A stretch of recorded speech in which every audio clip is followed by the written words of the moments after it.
Well, hello, everyone, and welcome to the Tenpenny Files. I'm your host, Dr. Sherri Tenpenny. The Tenpenny Files is a daily show that has conversations that inform and educate, not just entertain. I come prepared and I'll let the conversations unfold naturally with people worth hearing about and topics worth exploring.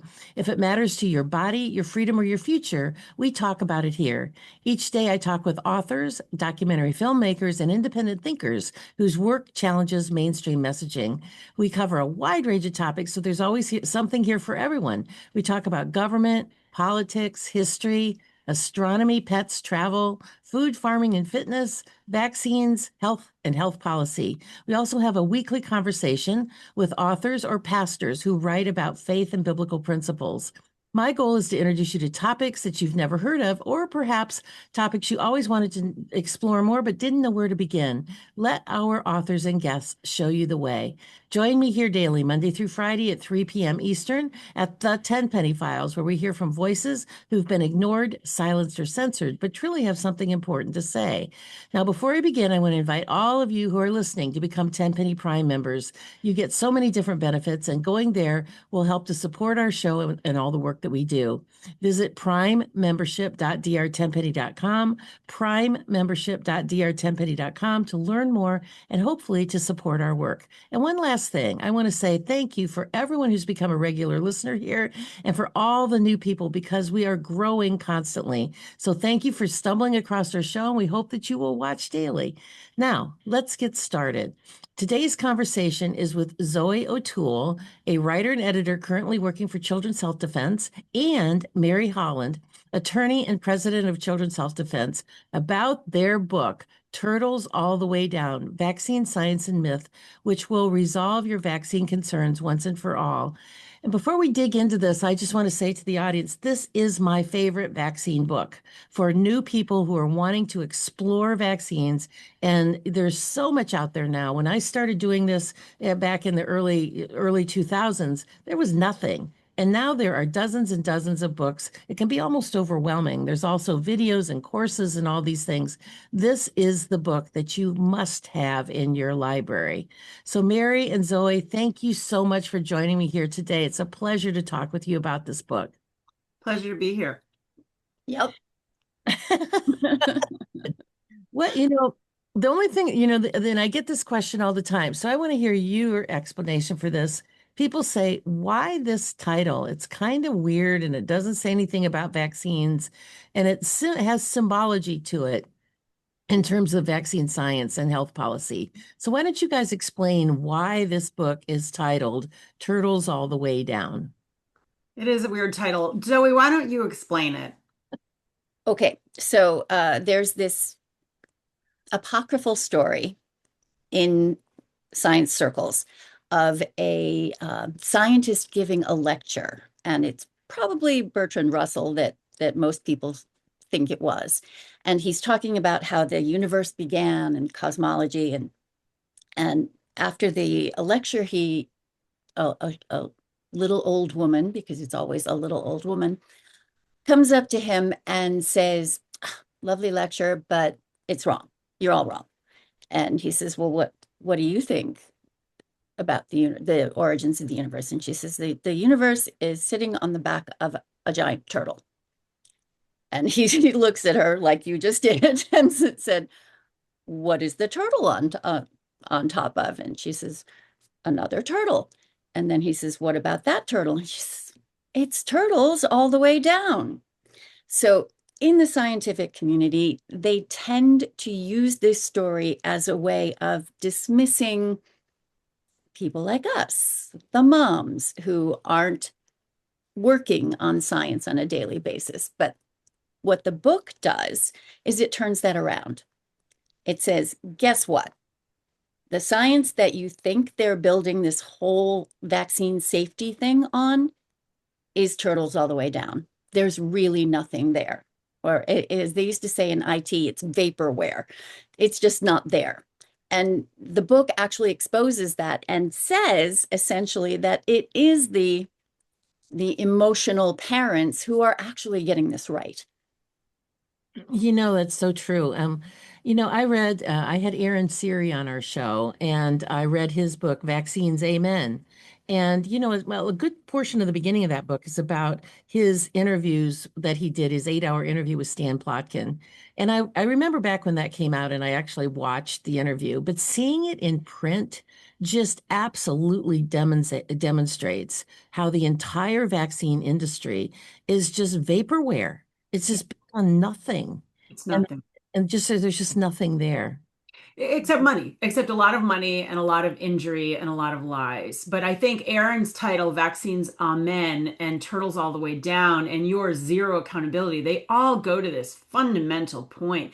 There's nothing that this is built on. And once we really get that through to parents around the world, this is over. The paradigm is over. And we're very close, Sherri. It's been decades in the making, but we are so close to really getting a majority of parents, at least in this country, to recognize this is a scam.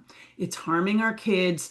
The harms vastly outweigh the benefits, and there's no reason to do this. Absolutely. And I think we've moved quite a distance in the last couple of years, Sherri, I believe. Well, I think so too. I think that the whole scam that happened with COVID just woke everybody's eyes up, and I think it backfired on the industry. I I mean, agree. I think that they overplayed their hand, and then people saw all the carnage that happened from the COVID jabs. Yeah. They said, "Well, wait a minute. I had a baby during COVID and didn't go to the doctor and didn't get any vaccines, and they're alive and they're healthy." Uh, Maybe I ought to look into that too. And I believe that that's really happening. What do you guys think about that? I It's so agree. definitely the place. Yeah. I remember you're saying, Sherri, years ago, like, why didn't they just let the small, percentage of people who wanted religious exemptions alone? Had they just let those people alone, 2%, 3%, they would have been fine. But no, they wanted the whole market, not just of children, not just, pregnant moms, but they wanted it from pregnancy to death, right? And it was that overreach that just now, thankfully, is really backfiring on them. And the whole craziness, the non-recognition of religious rights, religious exemptions, the sort of nullification of all medical exemptions is like people are starting, and then the whole COVID scam, right? The idea that these products were safe and effective when everybody, almost, except for New York City, where I was yesterday, almost everybody recognizes that that was a total scam. I think the jig is almost up, but I totally agree that without COVID, I don't think we would be where we are. And with the silly things that the AAP is doing and ACOG is doing, Oh uh, my the gosh. audience, the American AAP is the American Academy of Pediatrics, and ACOG is the College of Obstetrics and Gynecology, suing over we have to have the right to vaccinate all of you people because, oh Right. my gosh, we can't have you healthy. But Sherri, as you may know, we also have a lawsuit against the American Academy of Pediatrics for racketeering. We believe they absolutely know, based on the Institute of Medicine, that what they've been saying for over a decade is a lie, that the whole schedule is safe and effective, and you can give kids who are mildly ill shots and you can have an unlimited number at once. We are suing them for their lie, and they're in court right now, as defendants. They're plaintiffs against HHS, but they're bad actors. They know the truth and they still pursue profits. So is the case proceeding? Yeah, oh, absolutely. Our case is proceeding. They got an extension, but by June, they will have likely, Sherri, moved to dismiss our case. That would be what any kind of normal defendant would do. But then I believe we will get past that motion to dismiss and we'll get into discovery, Sherri. And that's when it's going to be really interesting because, of course, they are essentially, in our view, a front organization for the pharmaceutical industry. And there's, of course, emails back and forth between the AAP and the pharmaceutical industry that produces the vaccines that are the basis of the pediatric model, the business model. We seem to have lost Joey. I'm so sorry. I hope, will come back. Yeah, I keep watching down here for her to, come Good. back. So I haven't seen her hop back in yet, but hopefully she will. Maybe she had Good. something that came up. But that's really, really good because they are a front organization. And I think people are understanding that. And when they're seeing these lawsuits, like we have a lawsuit, the disinformation I does know. Absolutely. that they Critical lawsuit. and they had this whole thing about the motion to dismiss. and we are, or to move our case, which was filed in Florida, to move it to California, the Ninth Circuit, and so they Right, right. all the company out there, and they're trying, and we're hoping to get to discovery too because it Yeah. would be interesting. And Well, and we have a similar case called it's CHD versus it's CHD and many other organizations against what they called the Trusted News Organization, Trusted News Initiative, TNI, and it's in DC, and it's an antitrust action that all of this, the Washington Post, the New York Times, the Wall Street Journal, actually, the New York Times dropped out, but the Associated Press, BBC, they all said, people like Sherri Tenpenny and CHD and so many others, they're stealing our lunch, right? We are the Trusted News Initiative, and we all should squelch these online news purveyors. And when one of us says that it's misinformation or disinformation, we should all pile on. And that case is going forward. It's like 3 years old now, Sherri. The wheels of justice turn slowly. But no, it's critical. And as you know, there was just some really important wins for for free speech in this week, actually. So Missouri v. Biden and CHD versus Trump, originally Kennedy versus Biden, just either got a consent decree or a settlement. And then yesterday, the Supreme Court came down in this case, Childs versus Salazar. And 8-1, they favored free speech around a therapist who is doing a certain type of, LGBTQ therapy, but they came down squarely 8-1 on the side of free speech. So it's so important that we seem to see the pendulum swinging back against this, censorship propaganda regime that was so powerful during COVID. that is so encouraging I because do.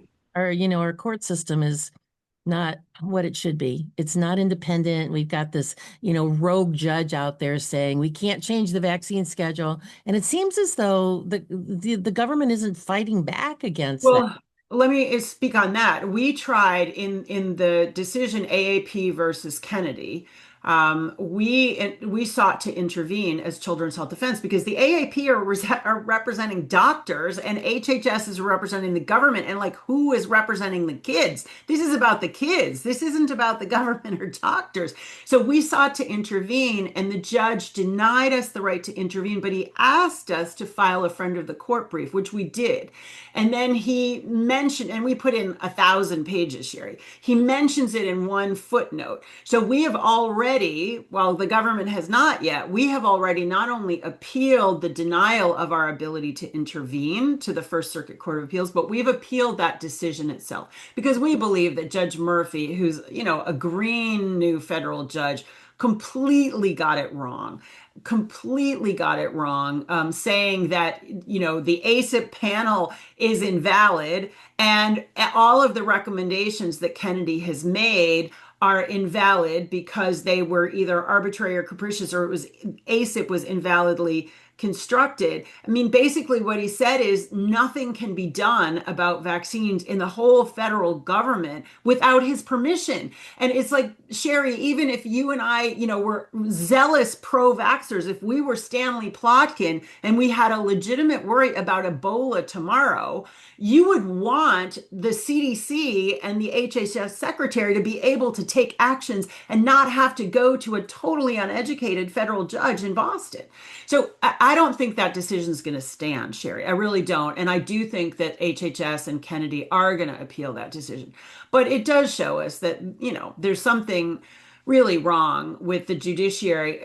And candidly, Sherri, I'm going to be honest with you. The HHS, the DOJ lawyer, the Department of Justice lawyer, did a really poor job in representing Health and Human Services and what Kennedy has done. He basically argued that everything Kennedy did was not reviewable by a court. And so, you can't say that. Of course, it's reviewable. That's the point of a court being able to review what the government does on some level, but it's very limited. And I think that really was a big part of the problem in that case. It was a big part of the problem that there really was not an adequate representation of HHS's interests. I'm blanking on the name right now, the name of the book, but I did an interview with Senator Dave Howard. He was a Minnesota representative and then a Minnesota senator for 20, like 14 years. And they wrote this, and he with another attorney wrote this book that said, the judges, making these decisions, these rogue judges that are not just referees, which is what a judge is supposed to Right. be. Did you follow the law? And are you right? Are Yeah, you right? And who's got the best argument? But they're coming up with their own arguments, which is right. rogue judges are not I supposed agree. to No, do. they shouldn't exist. And this judge, Murphy, Brian Murphy in Boston, has only been on the bench about 18 months. It was a very narrow decision. He won basically on a party line vote of the Senate, very small margin. And he's already been shot down by the Supreme Court twice for his immigration related decisions. And basically, he wasn't following the Supreme Court, and they really shut him down. So he's already proven himself, not only to not be adequately following the law, but to be defiant of the Supreme Court. So I do think this is going to be reversed at the First Circuit, or if not the First Circuit, I think it will go on an expedited basis to the Supreme Court. But we have a big problem that children's health is being run by pharma, basically, in half the country. And, I know we're off the book for a moment, but basically all the blue states are now jumping on this bandwagon that they don't want the CDC regulating children's health. They want the American Academy of Pediatrics regulating it. And as we said, it's turtles all the way down. AAP and pharma, when it comes to vaccines, are turtles all the way down. And turtles all the way down kind of explains why that is. How is it that it's vaporware? How is it that there's zero accountability? How is it that there's no science behind this? And the book kind of goes through that. But that's AAP is turtles all the way down, magnified. And it's interesting because when you do read, Aaron Series' book and he talks about the disciples, Yeah. the disciples of Plotkin, that they just genuflect and worship Plotkin and worship vaccines, and that they are not willing to even say, well, there might be a problem here. When And you always wonder, Sherry, I'm sure you do, like I do, is like, do these people really believe this? Or is this just, and it's like I can't even conceive how an intelligent, well-educated physician, and they're almost all physicians, could not open their eyes to the obvious, right? Like you're doing more harm than good. 50% of American kids are sick. 80% can't qualify for the military at 18. Like obviously there's a problem, and we should be looking at the compulsory medical exposures to see if that's a part of the problem. It boggles my mind. Do they understand? And they just sort of like put it out of their mind. Are they sort of evil and they know that what they're doing is wrong, but they're making money? Or do they really believe this religion and it's a dogma and you have to believe it to be a member of the club and they just have to stay in the club? And I can't tell you what the answer is. I don't know. I don't know, but very well said, because that's really true. You have to believe it to be a member of the club. That's just it. And if you decide you aren't going to believe it anymore, I mean, what they come after you Oh my against. gosh. The excommunication. So, two of the plaintiffs in our case, Sherry, are Dr. Paul Thomas and Dr. Ken Stoller. I mean, they were run out of town, right? They were exiled. They were made pariahs in the pediatric medical community for saying the obvious. We're doing more harm than good with these shots. It's demonstrable. It's real science, right? We have higher autism rates in the kids who are fully vaccinated. We have virtually no autism in the kids who aren't vaccinated. And thankfully, since Ken and Paul stood up against pharma on this, more and more science is coming out. I mean, the truth does defend itself. Like we're on the side of truth here, but the dogma and the money and the kind of the barriers are, they're pretty mind-boggling. It's a multi-generational indoctrination. Yeah, It's multi-generational because when even in the general community, when a parent says, wait a minute, I want to think about this, then they've got the mother-in-law that's the nurse or their father that was a pediatrician, and they come down on them. It's a multi-generational belief right, system because people will say, I believe in vaccines. right. You don't say I believe in cars or I believe in lawnmowers, so, but you have this belief in this technology. Yeah. So I want to And wait, wasn't it during COVID? I think Fauci, trust the science. Like science is not something to be trusted. It's something to be falsified. It's something to be tested. And it's always evolving. Like even the words, as you point out, like they're crazy. They belie the reality is that this is not science. Science is always debated. Science is always tested. It's always evolving. This is not science. This is a belief system. It really is. And I want to circle back around to your book here, Turtles All the Way Down. I want to read for the audience a section out of this and have you make a comment on it. It's just a couple of sentences. It says the topic of vaccines is so polarizing, and although we agree that it's less hostile than it used to be. Here's one of the conclusions in the book, Turtles All the Way Down, and that's why I love this book so much. This book presents a broad and comprehensive analysis of vaccine safety. We scrutinize the field from various angles, and from every point of view, the same pattern emerges. Adequate scientific evidence for the safety of vaccines is severely lacking, and health agencies and pharmaceutical companies are deliberately concealing their true harms from the public. And that it just says it all, Mary. But our conversation is about, when do you think this is ever going to become completely mainstream, and how will we get physicians to understand this? I think we're getting close with the general public. Obviously, Sherri, it's harder to get to the physicians because, as you point out, they go through rigorous indoctrination, not only in pre-medical school, sort of part of the general public, but then in medical school, then in their residencies, in their internships.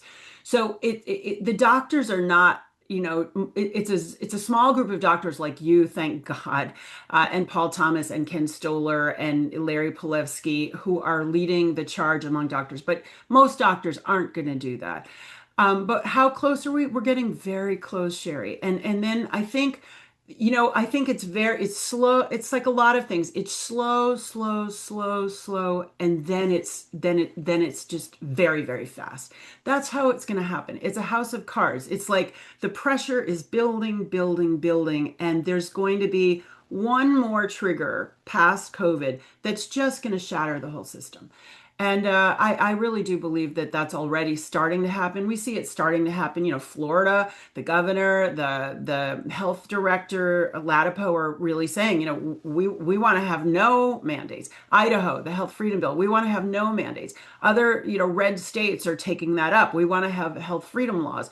I really, and one of the things I say, Sherri, is the idea of compulsory medicine or medical coercion of any kind, like the childhood schedule across the whole United States. It is totally at odds with prior free and informed consent and bodily autonomy. It's totally at odds. You cannot have medical coercion. And that conflict that has existed in American law for over 100 years at this point, that conflict is coming to a head. There's still cases coming out of COVID that are really putting that conflict squarely before the highest court. You can't have any medical coercion and say that you have prior free and informed consent, which is the bedrock of ethical medicine. So either you have the right to refuse any unwanted medicine, or you are a medical slave in a medical tyrannical system. There's no gray area there. And I do go back to the Nuremberg Code, which was about experimentation, but it's been expanded over the last 100 years. And that says the consent of the individual subject is absolutely essential. And I always focus on absolute. There's no gray zone here. There's no gray zone. It's black and white. Either you have the right to say no and you have the right to say yes, or you don't have any rights. Boy, that sums it up completely, Mary, because it's so true. I mean, informed consent implies the fact that you can say no. If you're going to, even something like if you're going to get a knee replacement, and then you learn about how much physical therapy you have to do and the risk of infection and all these other things, you say, my knee isn't that bad. I think I can limp along on this for a while yet, because I just really don't want to do that. Right. They have the right to say no. But when it comes to vaccines and you've got parents getting kicked out of pediatrics clinics, you get them get kicked out of school, they can't get on an airplane, they can't go to summer camp, they can't go on a mission trip, and all these things unless you are vaccinated, as though that is the bend all be all of keeping you from getting sick. It's just nonsense. And I'm so grateful that after 26 years of just continually hammering this, I've never veered from the message ever. Vaccines are not safe. They're not effective. They're not necessary. And every single one of them causes harm at some level. Even when parents say, my kids are fully vaccinated, they seem just fine. Well, seem just fine is the operative word there because you don't know what their IQ may have been if they had not been vaccinated. You don't know all of those things. True. It's true.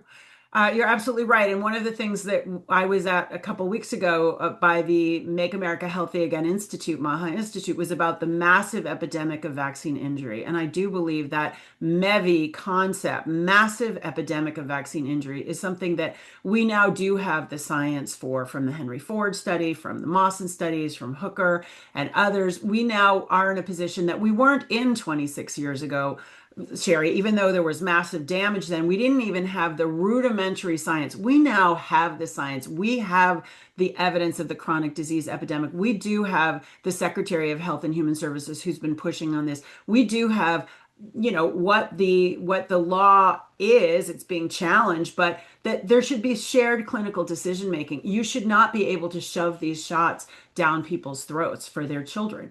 And you and I, know you look at the ingredients of these shots. How could they possibly not be doing damage?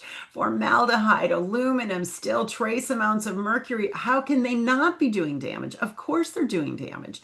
And we don't even really, there's been such inadequate study. But I think the book Turtles All the Way Down, one of the things I love about it, so one of the things, like you were saying, Sherri, it starts from the premise that you're confused. It starts from the premise you're a parent, you want the best for your child, your doctor's telling you that the vaccines are safe and effective, and you want a second opinion. And so this book is totally based on 1,200 peer-reviewed mainstream government sources. This is not woo-woo, talking to the spirit stuff. This is CDC, Journal of American Medical Association, New England Journal of Medicine, very standard.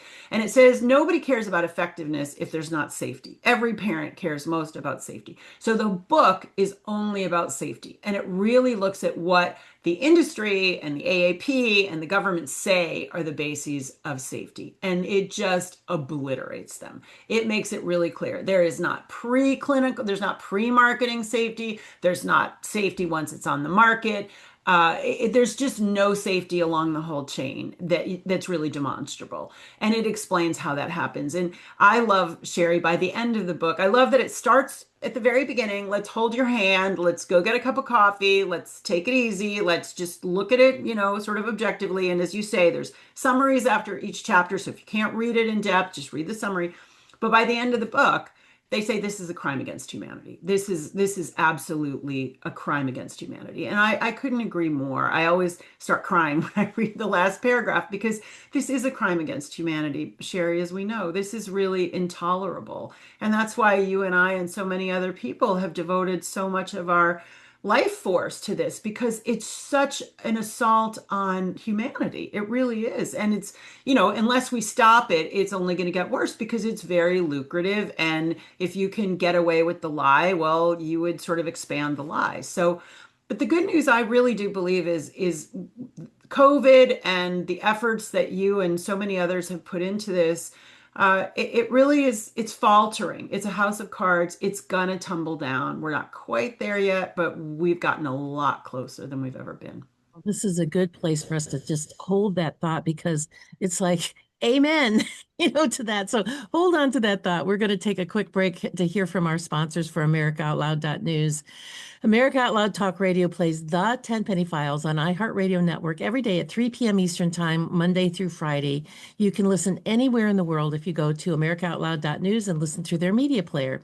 And if you missed any of these great conversations, and my goodness, we've had many, many, many, many, the Tenpenny Files, you can listen on Spotify, Pandora, Apple, TuneIn, iHeart. iHeartRadio, iHeart Virtual Studios, and on all of my platforms. And the easiest way that I think that you can find all of our past shows is if you go to drtenpenny.com, hover over the podcast tab, it will drop down and you will see a line that says all podcasts. If you go there, you will see all the podcasts. We also post these on LinkedIn. We also post these on X, Instagram, Rumble, Rumble, and now we have a YouTube channel. We're going to see how long YouTube lets us get away with this. It's unlisted under the Tenpenny Files. So, and we also put them on my Substack. So we've got a great message coming from our sponsor. These are the people who keep us going here. So we hope that if it resonates with you, you will support our sponsors. Sit tight. We will be right back. Zeolite is a detox spray. We work specifically with a company called Touchstone Essentials. They are an incredible company. We've been working with them now for several years. And zeolite is a mineral that goes through your body like a one-way basket. It will clean out heavy metals such as arsenic and mercury, aluminum, cadmium, and it hooks onto those metals from a one-way perspective. So once it's bound, it goes out through your urine or your stools and doesn't get redeposited in other places. Everybody needs to have a detox product in their life, and this one is so easy to use and it's so safe. You can take it when you're pregnant, you can take it when you're nursing, you can give it to little children, you can even give it to infants, and quite frankly, I give it to my dog. I actually put a little bit of the zeolite in his water because until we all stop living in a toxic world, we all need to get some of those extra toxicities out, the heavy metals, the persistent organic pollutants, the things that are floating through the air, the different things that we come in touch with in our environment. And we are a big fan of zeolite from Touchstone Essentials. We've been a big fan of their products for several years. Go to drtenpenny.com/detox to get your first bottle of zeolite spray for $50 off. Well, only when the government bows to the people will America become great again. This is Malcolm Out Loud here. Join me in pushing back against censorship, my fellow Americans. Right at the top of AmericaOutloud.news are the words, many voices, one freedom, united in the First Amendment. Now is our time, my fellow Americans. AmericaOutloud.news, liberty and justice for all. Well, welcome back, everybody. Today we have a conversation with Mary Holland and Zoe O'Toole, who's the other person on this book. Somehow we lost her connection. She's not been able to join back in with us. But Zoe O'Toole is a writer with Children's Self-Defense, and Mary is the president of Children's Self-Defense, also an attorney. And they put this book forward, Turtles All the Way Down, Vaccine Science and the Myths. I'll tell you, this is my favorite book because of what Mary said. It really looks at vaccine safety, and you've got everything there you ever wanted to know about vaccines. I mean, after I read this book, I mean, it's pretty thick. It's probably an inch thick or so. So you can read all of it. And there you go. Thank you, Mary. For those that are watching, you can see the book. And it's so if you really, the people that are researchers or, engineers or PhD sort of people, and I want to know everything. Well, it's everything there, plus 1,200 references, or the summary at the end of each chapter, or there's summaries at the end of the book. So you as a consumer, whether you're a mom, a doctor, an integrative medicine practitioner, you can get everything that you want to know from this book. And so second only to my own book, which is Zero Accountability in a Failed System, this book is my very favorite book. So Mary, thank you so much for being here with us today. When you went through and edited this book, because it's my understanding it was written by 2 or 3 pediatricians that wanted to remain anonymous. What did you discover that surprised you because you've been in this as long as I have? Was there anything in there that really surprised you as you were editing this book?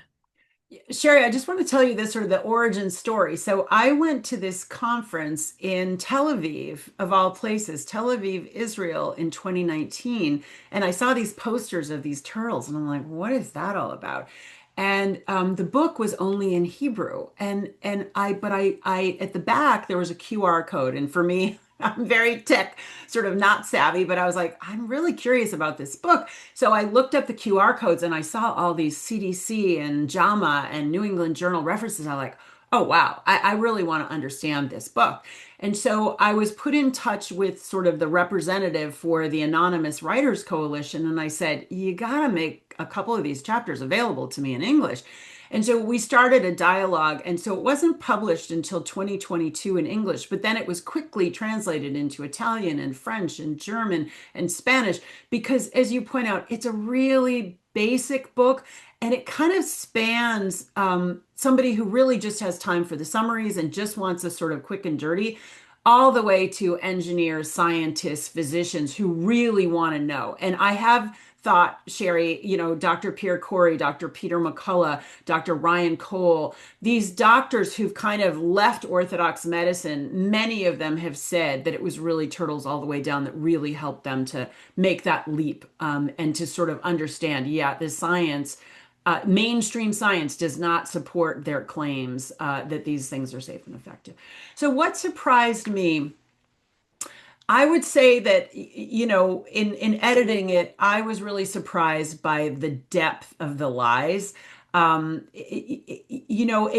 in some places, they really take apart at a really deep level the falsification in the clinical trials for the vaccines, like using aluminum as the so-called placebo, right? Using a poison against the vaccine and saying that that's actually inert. I mean, that just things that are like so literally criminal, Sherri. I mean, putting a child at risk and saying that that is an inert substance is really absolutely wrong. It's just morally wrong. And so they really go through these things that are just morally wrong. Also, they talk about how for doctors, there's this empty toolbox, they call it, for treating vaccine injury because they pretend that there is no vaccine injury. And therefore, why would I need tools to fix it? Although vaccine injury is pervasive. There's a massive epidemic. And, I should just mention, Sherri, so we've talked a little bit about this lawsuit that Children's Health Defense is bringing against the American Academy of Pediatrics. Well, the two leading plaintiffs, Sherri, are mothers of children, toddlers, and a baby that died by following the AAP schedule. These were physicians who were following the AAP schedule, and the toddlers and babies died. So it just all is a part of this absolute, egregious lie that somehow we're doing something noble and preventing disease. And one of the chapters in the book, Sherri, is, mortality from infectious diseases it was negligible. It was near zero from polio, from measles, from pertussis. By the time vaccines were really introduced on a massive level, really starting in the 60s, where this really kind of picked up, mortality was negligible. And the babies or children that died were children who, in some way, almost universally, had very serious medical conditions and complications. And that's just one of the lies it uncovers. I mean, it is a great book. I didn't write it, so I can say that with no I can say that with humility. It really is a great book. And reading the first couple chapters in English, and literally their anonymity has been preserved even to me. I truly don't know their names. I truly don't know their backgrounds, although I suspect that, they're scientists and doctors because it's done at such a level of depth. But it really is a fantastic book. And I'm so grateful that there are many other fantastic books like yours that have joined in this chorus. But this is a really, really valuable book. Yeah, it really, really is. It is the book, the go-to reference book, everybody should buy this and have this sitting on their shelf because there's, when you really start spending as much time in vaccines as you and I've done over the years that we've been doing this, it's an encyclopedic knowledge. Because there are so many vaccines and so many ingredients and so many combinations and so many laws and policies and all these different things that, for the person who isn't living it every day like what we do, and you just occasionally come across it, you want to have a reference that you can go, I remember reading something about that, but you can pull out the book, the extensive index on the back, and you can go right to the part that you're looking at, which is really, really important. I'm kind of writing a series of smaller little books right now for the same reason that people's attention span is really small, short. It started with Twitter with our 24 characters, and it's just gotten worse since then. Right. I just put out a book a couple months ago on pertussis. It's called Pertussis Through the Ages. That is everything that it's an 80-page book, so it's just small. And it tells you about the transition from acellular to whole cell pertussis, how whole cell is still used around the world. So we're still causing brain damage with that. Giving the vaccine to toddlers, how the fabricated science, absolutely non-existent science for teenagers and for pregnant women, and this nonsense about grandparents that need to get a vaccine. And if they get an acellular vaccine, they're more likely to become a carrier. And when they're holding the baby and breathing them, they're more likely to be blowing pertussis down on that baby and making it sick. So I wrote it intentionally with just each of those chapters. It's a 80-page book with 40 references, so you can look at all the stuff that's there. But I just wanted to get, it's really important to give people bite-sized amounts of what they have. And that's what this book does too, with Turtles All the Way Down. You can use it as a big reference. You can read the summaries. You can look at the end. And what you were talking about, Mary, about this saying this is a crime against humanity. It is the most criminal thing that we've ever done. All the decades of damage and death. And when you were saying in that case that child died, I've always wondered how a pediatrician continues to administer vaccines when they see a baby die in front of their eyes. I mean, I've known of cases where the baby convulsed and died on the table in the pediatrician's office. I mean, do they just go, defective child was going to happen anyways? I mean, how can they, in good conscience as a human being, continue to do this? I don't understand. It's the wonderful doctors like Paul Thomas and Liz Mumper who see, and Ken Stoller, and Kelly Sutton, who see the damage and they say, I'm not going to do this. I came to medicine to help people, to help children. I'm not going to participate. I'm going to learn, like Liz Mumper talks about the young child that she vaccinated and the kid develops autism, and she had the integrity to say, maybe it was something I did, and then that turned around her whole medical practice.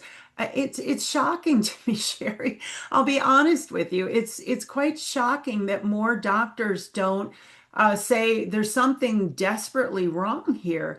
But I think we do know that people can do bad things, especially when the prohibitions against doing the right thing are so high, right? And we've talked about it. They will throw you, they will destroy your name. That's the reason that the authors of Turtles All the Way Down don't put their names on it. They will destroy your career, they will destroy your name.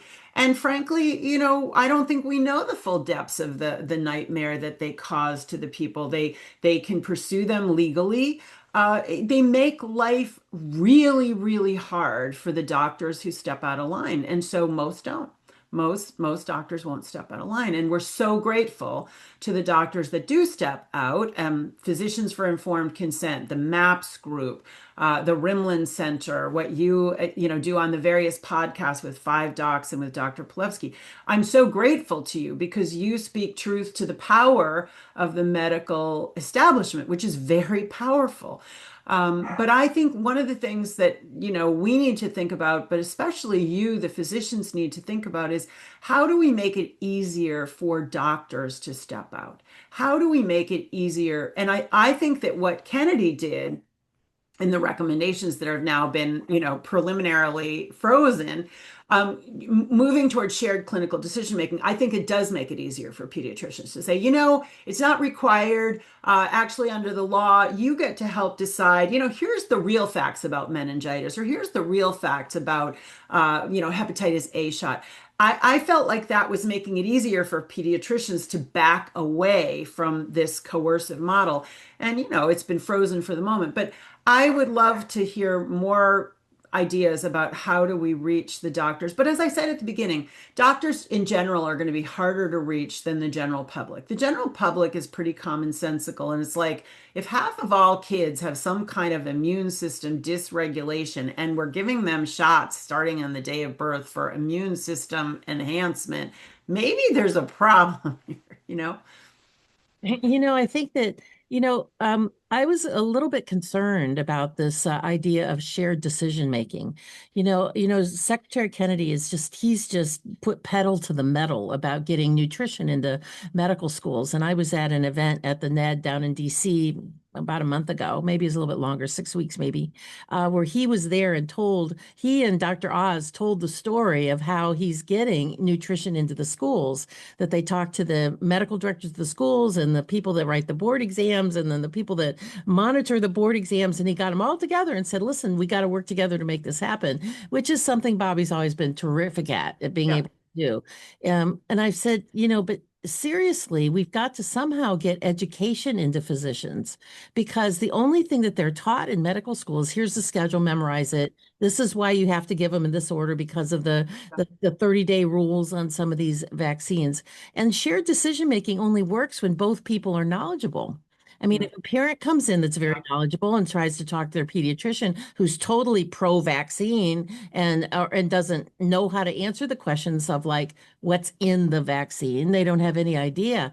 How can they have a shared decision making? And if parents are not knowledgeable, if they don't have any idea and they don't even know the questions to ask, and the pediatricians don't just say, well, let's Yeah. have a conversation about this, and they're going to have to say a conversation about what? I mean, I think there's a knowledge gap. Yeah, I think you're right. I think that's a really good point. And I think that's an interesting point to raise with the secretary of not only does there need to be nutrition education, but there needs to be a reconsideration of what is the education about vaccines in medical school. What are the injuries? What are the contraindications? What's really in them? Um, but I have a feeling, Sherri, that the real revolution is coming from the parents. It's from the moms. It's not really going to come from the doctors. That's just the sad reality. I mean, like I say, I'm so grateful for all of the physicians who are speaking out, but I think it's probably just people are going to refuse. And that's already happening. Tens of thousands of people have moved out of New York State and California and Maine and Connecticut because they don't want to be forced to inject their children with poison. Yeah, it's really, really true. I hope that the rest of the red states will maintain their exemption sort of thing. Well, we're down to the last few minutes in our conversation today, Mary. Why don't you fill us in a little bit more about what CHD is up to these days? Not only you've mentioned these lawsuits, and I know that you've published a lot of books like Brian Hooker's books and, all those different things. What else is on the plate for CHD? Well, we've got a lot going on, Sherri. We work in four domains. We say education, advocacy, litigation, and science, and we look for synergies. And certainly vaccines has been at the heart of our education, advocacy, litigation, and science efforts.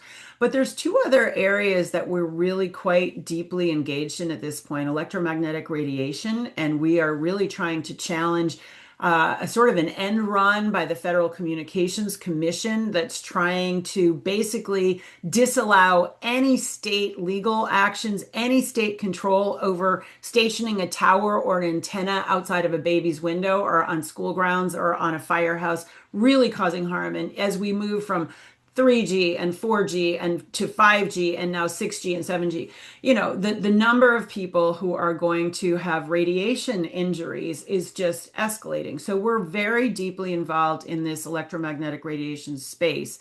And you can come to our website. We have a sort of companion website. It's called Stop 5G. We have another one that's called 704 No More, which is a section of the Telecommunications Act that basically has federal law overriding state law, so that it's very difficult to challenge the installation of a tower right next to your bedroom, which is going to depreciate your value of your property. But most importantly, it's going to be beaming radiation, which could cause a stroke, which could cause migraines, which could cause all kinds of very serious health concerns.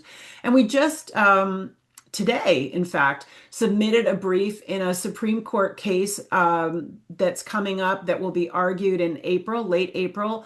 It's Monsanto versus Durnell, and this is about the use of glyphosate. And again, sort of legal barriers from prohibiting people from suing for the injuries that glyphosate has caused. And we really believe that glyphosate, which is intended to kill insects, it also severely disrupts the microbiome. It severely disrupts the gut bacteria.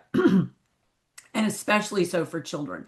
And we really believe that the Environmental Protection Agency has been derelict in what they've done. And so the mission of CHD is to defend children's health, to redress the harms that have been caused, and put in place safeguards so that the harms that have been happening don't happen again. And so while we're primarily focused on vaccines, it's not the only thing we're doing. And we have a really rich website, childrenshealthdefense.org. We're on X, Children's HD. And you can watch us every day, our streaming platform, CHD TV, and you can get like a text message on it.